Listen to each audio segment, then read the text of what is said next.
Hello lovelies, so I'm here with my first DT project for the month of February.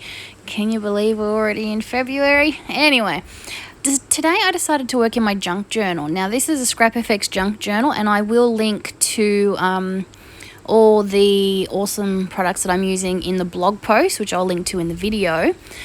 But I decided to start with what is becoming one of my favourite stencils at the moment, and some impasto. Now the reason I decided on impasto was because I knew I was going to use Dylusions inks, and I think I got my modelling paste confused with gesso, but I didn't want anything white, but I did want some dimension in my background, so I went with impasto. And this is because what I wanted to do, now I did dry everything thoroughly between my layers, but I just, no one wants to watch that. But I did, I really wanted to watch the ink move through the spaces between where the impasto is. So basically I wanted it to move through my stencil. Having issues with my Dylusions because I haven't used them in a while. I know, isn't that terrible?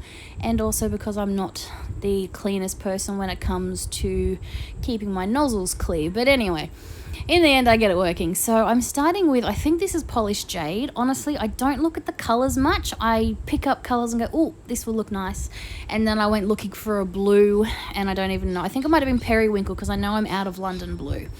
And yeah, so that one worked when I sprayed it. So then I'm just I do use some water first. I like to apply my inks wet on wet, just so they move around a bit and don't soak into my background. I'm using some of the heavier paper that's in the junk journal, so it's not soaking straight into my page. And as you can see, I'm only doing it on the right hand side where I've got that chipboard, not on the left where I do have the book page. So then what I've done, so I've used my water as well to move it around a bit. So this is what I'm doing now. I'm using my water bottle because it is a water reactive ink. Every time you spritz it with water, it moves and reactivates. So that's what I've decided to do. And as you can see, it goes into those creases really lovely.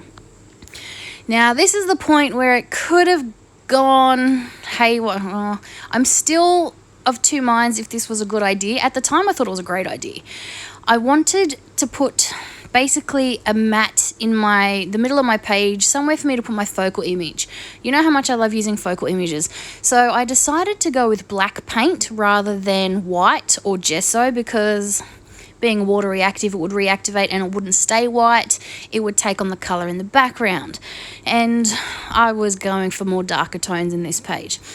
My inks weren't 100% dry, and neither was my impasto, so I did get a bit of, I don't know what you'd call it. Basically, it's smushed together a little bit. At the time, I loved it. I'm wondering now if it's just a hot mess.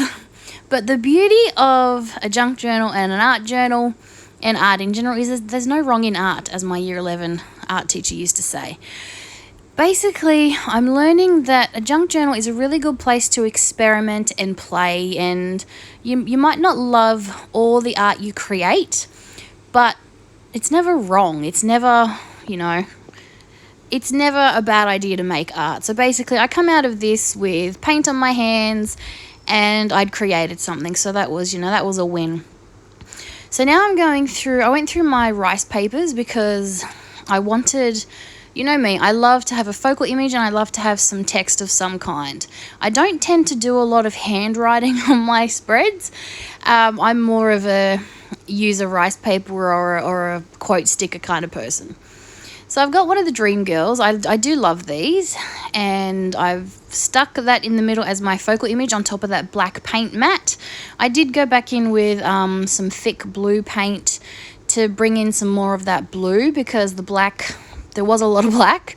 So I wanted to bring in some more of that blue. So I used some paint. I didn't water it down. I did just flick it straight from my paintbrush, and that gives you those really nice, big, bold blobs.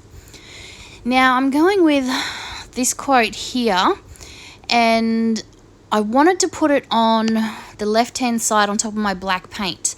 But being rice paper, I thought the white would disappear and it would soak into my background like a lot of collage and rice papers do.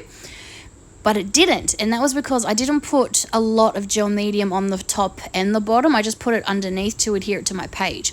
So this still left me with that lovely white area around the words, which I was happy about because then I was able to put it on my black paint on the left hand side. So if the rice paper had have dissolved into the background, you wouldn't have been able to see the words. So I'm kind of glad that that worked out for me. And then I'm going around my Dream Girl with my Stabilo Oil Pencil, and then I'm just activating those lines. I did very, very loose, very scribbly lines, and then I'm activating it with some water just to give her some shadow and dimension so she doesn't just look like she's been stuck on the page.